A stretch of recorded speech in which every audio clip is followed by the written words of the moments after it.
If you've ever struggled with a lemon meringue pie that had a filling that was too runny, a meringue that was too weepy, just a pie that was too wet and disappointing overall, then I have the recipe for you today. Today's recipe was carefully perfected and it yields a flawless lemon meringue pie with a perfect tart lemon filling, fresh lemon filling, of course, and a beautiful billowy meringue topping. Now, this recipe took some work to perfect. Let me tell you, a lot of pies went through my kitchen, but it was really important that I get this one just right, and I think you're going to love it just as much as I do. We have the perfect consistency for the filling and a meringue that does not weep. So let's jump right in, and the first thing you're going to need is a pie crust. I highly recommend my homemade pie crust, and I'll make sure to link to this in the description. We're going to go ahead and quickly roll this out on a lightly floured surface. And I really do love this pie crust. It has such a great flavor and it comes together so easily. I'm going to lightly dust the top with flour, my rolling pin. We'll roll this out into a nice big circle. Trick with pie crust, if you're ever worried about it sticking to your counter, just make sure to periodically scrape underneath it with a spatula and make sure you can move it. So we're rolling this into a 12-inch circle, and I always struggle with circles. Approximate circle, not too amoeba shaped.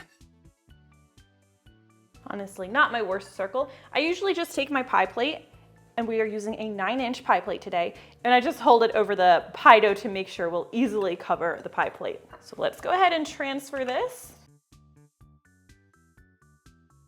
And we are going to flute this into the pie crust. Now I take all of the edges and I just fold them under, so you don't have a ragged edge, you have a nice smooth edge, and it doubles up the crust on the edge, makes it thicker there, which just makes for a better pie eating experience because the crust is a very good part of this recipe.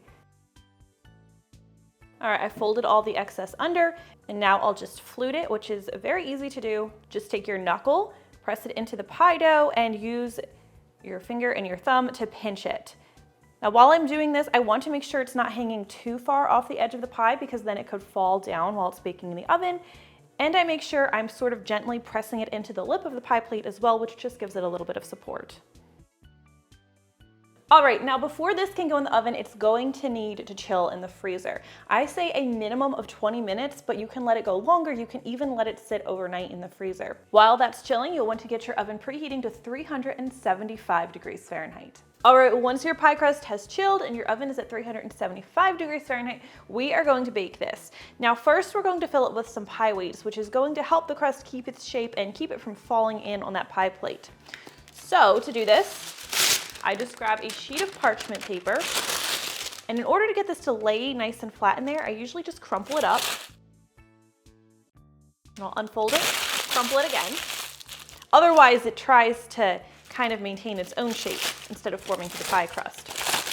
Now I'll lay this into the pie crust. Now we're going to fill this with pie weights, and if you don't have pie weights, there are a lot of substitutes around the home you can use. Dried beans are a popular pie weight that can be used over and over again. So I'm just going to smooth these out. I like to make sure I have some pressure against the side of the pie plate. You don't want them just mounted in the center. And then I also always put my pie crust on a baking sheet because it's much easier to take this in and out of the oven instead of trying to handle the pie plate itself, because a lot of times when I do that, I find my oven mitts end up messing up the edge of the pie, and I hate that. So we'll just avoid that by using a baking tray. So this will go into the center rack of our 375 oven for 15 minutes. While that's cooking, we are going to make a really quick egg wash. An egg wash is optional, but I prefer it. I think it helps keep the crust crisper with that softer lemon meringue filling. So you'll just need 1 egg, any size, add a teaspoon of water, and just whisk this up nicely until that yolk's nicely broken up.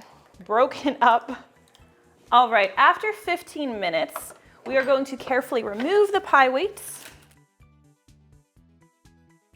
Then we're going to dock the pie crust all over with the tines of a fork. That just means we're going to pierce the bottom of it.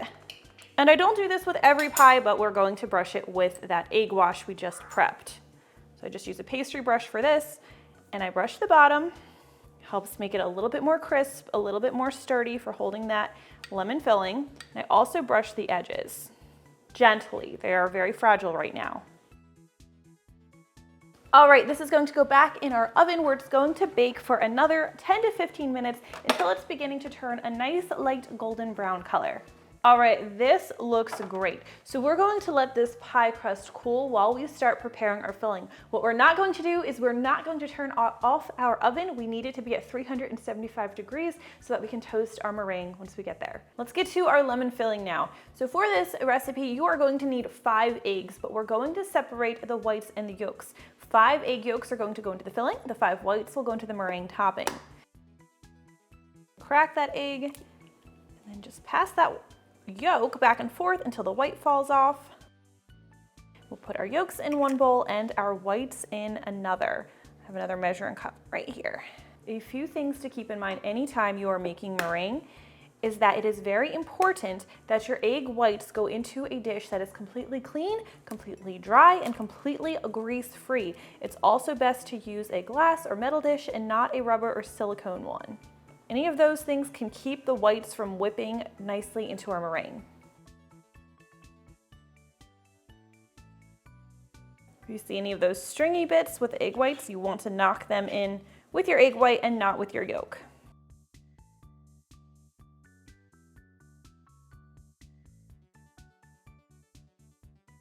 All right, we don't need the egg whites just yet. We'll set them aside. We have our 5 egg yolks, but before we go any further, let's prep our lemons. The first thing you're going to need is 1 tablespoon of fresh lemon zest, and always zest your lemons before cutting and squeezing them. It's basically impossible to zest a lemon once you've cut it and squeezed it. Now, we don't need very much zest for this recipe, but anytime you're zesting a lemon, make sure that you don't zest too deep. You don't want to end up in that white papery layer, which is called the pith, because that is actually bitter and not sour. It doesn't have that same fresh lemon flavor. It could make your pie taste a little too bitter. All right, this looks about right. So I was able to get the zest I need from just 1 lemon, but that was a particularly large lemon. Now for the juice, you're going to need 1/2 cup of lemon juice. Do not use bottled lemon juice. It doesn't have the same flavor. And this really is a big lemon. It barely fits in my squeezer.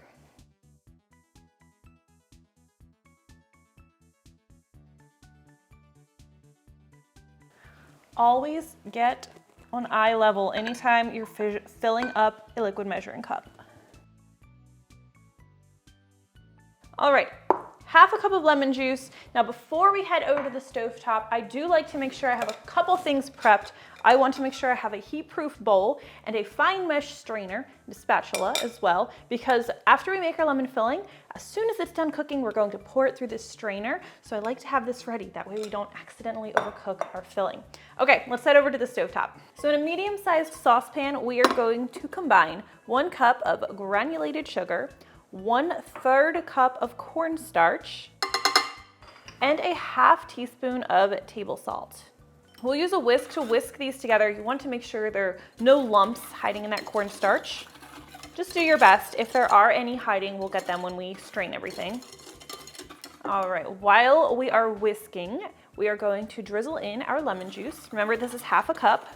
And I like to do this gradually because it helps reduce the risk of forming any major lumps. Add the rest of it. Now add your egg yolks. A couple of those are trying to stay behind. We want them all in there.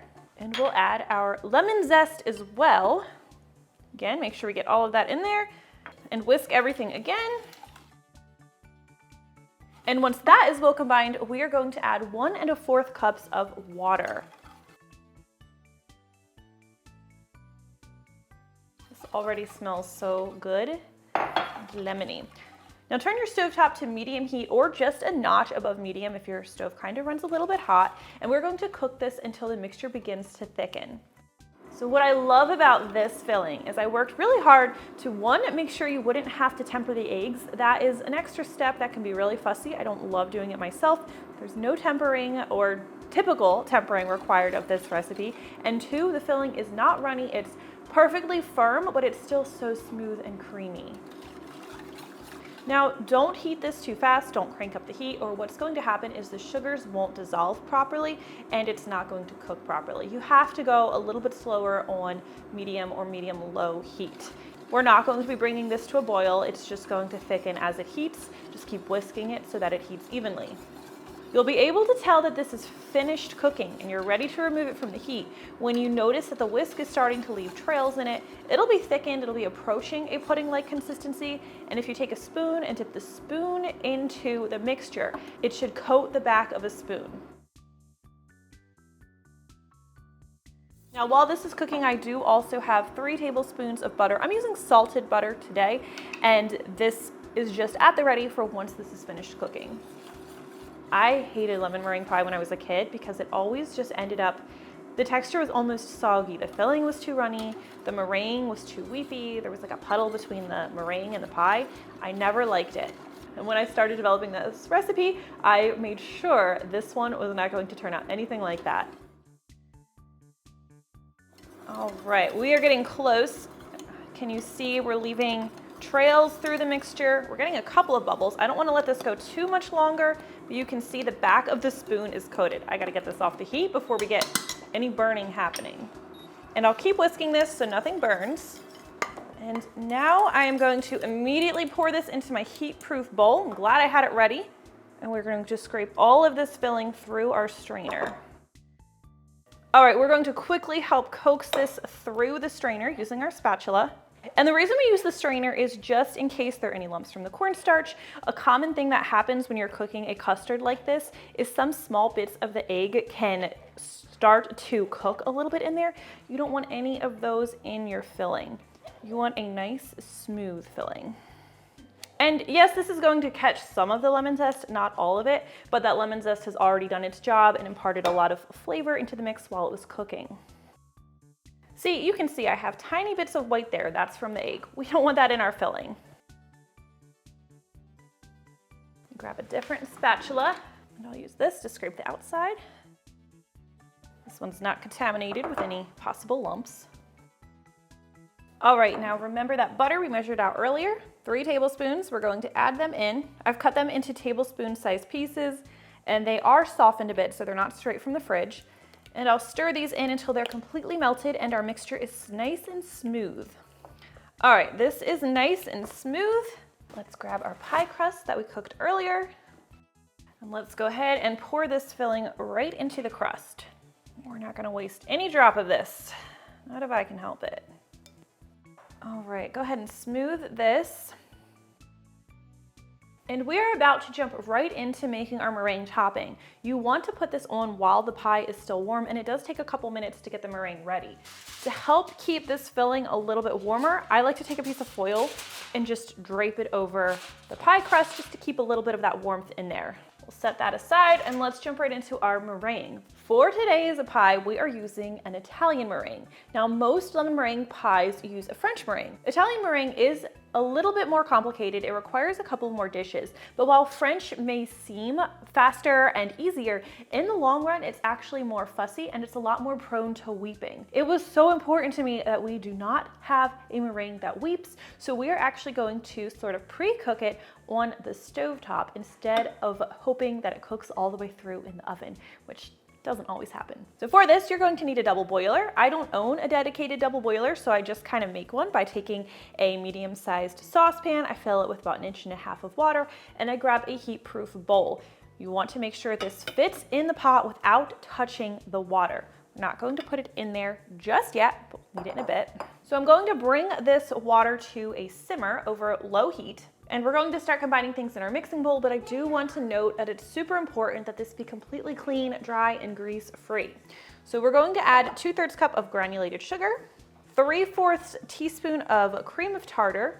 Cream of tartar sort of acts as training wheels for our meringue, that's what I like to call it. Just helps make sure we get those nice stable peaks. We're also going to add a pinch of salt, that's 1/8 teaspoon of salt. Whisk these ingredients together. And now we will whisk in our egg whites.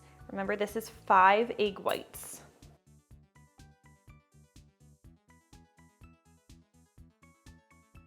Once we have a simmer going, we'll just drop this bowl, gently place the bowl into the double boiler, and we are going to keep whisking constantly until the sugar is completely dissolved and the mixture reaches at least 160 degrees Fahrenheit. So this will take several minutes. Just have some patience, keep whisking. Make sure the water in your pot doesn't get too hot and actually start boiling. That will be too much heat and could burn your egg whites. So a good way to test if the sugar has dissolved is you'll take a little bit of the mixture. Be careful, it's going to be very hot, so just kind of hold it in the whisk to cool a bit, put it a little bit between your fingers, and then rub it. If you feel any grit, which I do, it means the sugar hasn't completely dissolved. You need to keep cooking. Once it's completely smooth, you have successfully dissolved your sugars.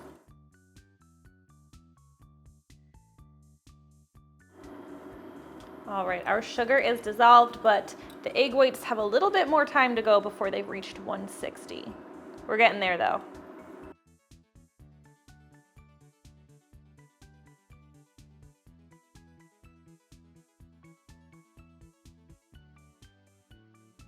All right, once you're at temperature, we are going to very carefully remove this bowl. Turn your oven or your stovetop off and just protect your hands because a lot of steam is going to want to come out of here. You don't want to burn yourself.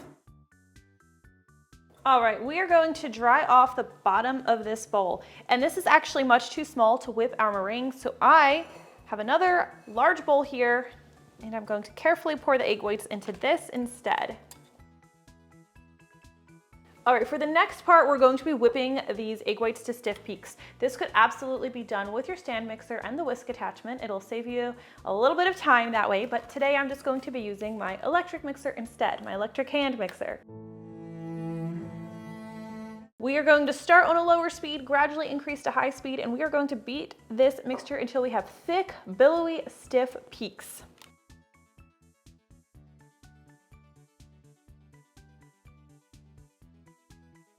All right, we have a mixture that has greatly increased in volume. You can see the peaks that have formed, they hold their shape. They're not folding back into themselves. Let's see if I can give you a shot of that here. They are holding firm. They're glossy, they're beautiful. We're ready to add this to our meringue pie. Now, before we go any further, we are also going to add one more thing. I like to add a ½ teaspoon of vanilla extract, which just adds a little bit of extra flavor to the meringue, and then we'll briefly stir this in until it's combined. All right, let's spread this meringue over our lemon filling. And when you're adding the meringue, it is a good idea to spread it to the edge of the pie crust so it's completely covering the filling and it's touching the pie crust. So my first focus is just to make sure I've evenly covered the pie and I've used all of the meringue, none left behind. So I just gently push this to the edges. It was important to me that this pie have a nice thick layer of meringue topping. And I'm really, really happy with how it turned out. The ratio is perfect. Okay, now you can just use your spatula to sort of make these beautiful whorls. I actually usually find it to be a little bit easier to use the back of a spoon. Let me just show you that real quick. And just make some pretty peaks because these are going to brown, and it's just what makes a lemon meringue pie look so beautiful is those pretty peaks, golden brown peaks on top. All right, if you recall, your oven should still be at 375 degrees Fahrenheit. We're going to pop this back in the oven to toast the meringue. Once again, I put it on a baking sheet, just makes it easier to get it in and out of the oven. So this will go in until the meringue is turning a nice golden brown color. All right, so after cooking, this pie should be nice and golden brown on the top. You can even make the meringue a little bit darker if you want, but don't go too dark. Now this is going to need to cool until it approaches room temperature. I'll usually let it sit at room temperature for like an hour, and then I'll pop it in the fridge. You'll want to wait at least 4 hours before digging in. All right, this pie has had some time to sit, so let's go ahead and dig in. I know I mention this every time I'm cutting into a cake or a pie, but I really get so nervous whenever I'm doing this. The first slice is always the messiest too. It's so awkward to cut it on camera. The moment of truth. Okay, you guys deserve a prettier slice, so I'm going for slice number 2. The second slice of pie That's the pretty one.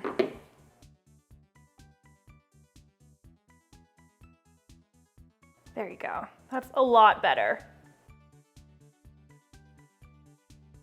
And that is how you make the perfect lemon meringue pie. I am seriously so excited for you to try this one. You're going to love that tart filling, that billowy meringue. Please, please, if you try this one, leave me a comment. Let me know what you think. I really do always love hearing from you. Thank you so much for watching, and I'll see you next time.